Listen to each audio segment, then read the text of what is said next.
하지만 자기 의지로 죽게 할 수는 없어. 죽여도 우리가 죽여야 한다. 과거사 청산. 식민 통치나 독재 등의 구체제가 종식되고 새로운 체제가 들어선 뒤 이전 시기에 벌어졌던 각종 개인적, 국가적 범죄 행위에 대한 일정한 정리 작업을 뜻한다. 한국에서 일제강점기의 친일파 문제를 얘기할 때 외국의 모범 사례로 언제나 거론되는 것이 프랑스다. 그들의 사례가 우리에게 귀감이 되는 이유는 무엇보다 나치 독일 부역자 숙청의 그 엄격하고 단호하고 철저한 성격 때문이었다. 단 4년간의 점령기에 대해 해방과 종전 이후 프랑스가 보여준 과거사 청산은 2004년까지 무려 60년이나 계속되었다.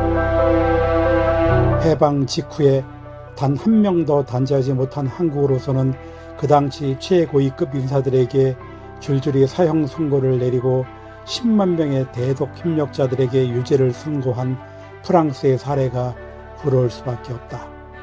한국과 프랑스의 최대 공통점은 둘 다 해방 후에 전명국에 대한 자국민 혁명 문제가 주된 청산 대상으로 떠오르면서 협력자들이 처벌과 숙청의 대상이 되었다는 데 투철한 신념에 따른 협력, 기회주의적 협력, 신분 상승 욕구에서 비롯된 협력, 물욕이 빚은 협력, 공포감으로 인한 협력, 강요된 협력, 상명하복에 따른 협력, 공무원으로서의 충실한 의무 수행이 빚은 협력, 위장된 협력 등 모든 종류, 모든 동기의 협력이 두 나라에서 발견된다.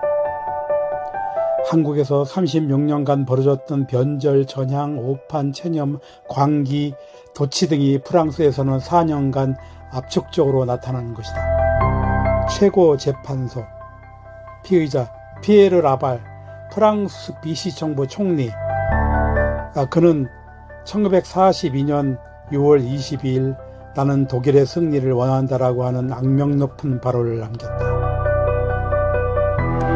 그의 통치 수반으로서의 악행은 두 가지로 요약되는데, 첫째, 나치 친위와 같이 레지스탕스 유태인 공산주의자 그리고 프리메이슨 단원들을 색출 제거를 위한 준군사 조직인 프랑스 민병대를 창설한 것이다.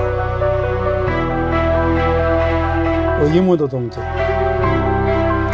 만 18세에서 51세까지 남성과 21세, 35세까지 모든 독일 여성들을 강제 징발해 독일 궁수 공장으로 투입하는 법안을 제정했다. 이 통치 나치 부역으로 말미암아 해방 프랑스에서는 공공의 적으로 자리매김했고 2차 대전 말기에 연합국의 노르망디 작전이 성공하면서 1944년 6월 6일이죠.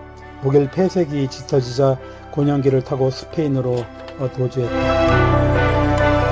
전후에 라발을 찢어 죽이고 싶어 했던 프랑스인들이 한둘이 아니었고 고위 나치 부역자 색출 처벌해야 됐던 프랑스 정부는 스페인에 압력을 넣어 라발을 송환하여 재판에 회부했다.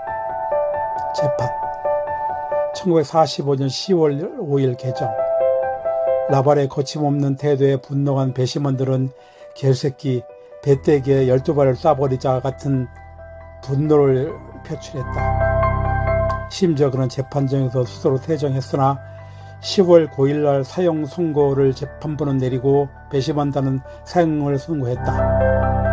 10월 15일 처형 당일날 피에르 라발은 자신이 갖고 있던 청산가리로 음독 자살을 시도했다. 하지만 자기 의지로 죽게 할 수는 없어. 죽여도 우리가 죽여야 한다며 프랑스 정부는 위 세척 과정을 거친 뒤에 처형대로 끌고 청살시켰다. 민병대 총수였던 조세프 다르낭은 그 닷새 전에 총살되었다. 2024년 8월 15일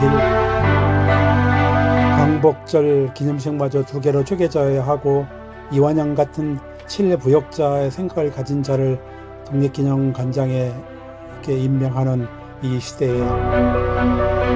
우리가 내가 놓치고 살고 있는 것이 무엇인지, 또 앞으로 해야 될 숙제가 무엇인지 마음속 깊이 씹어보고 또 씹어보는 하루였다.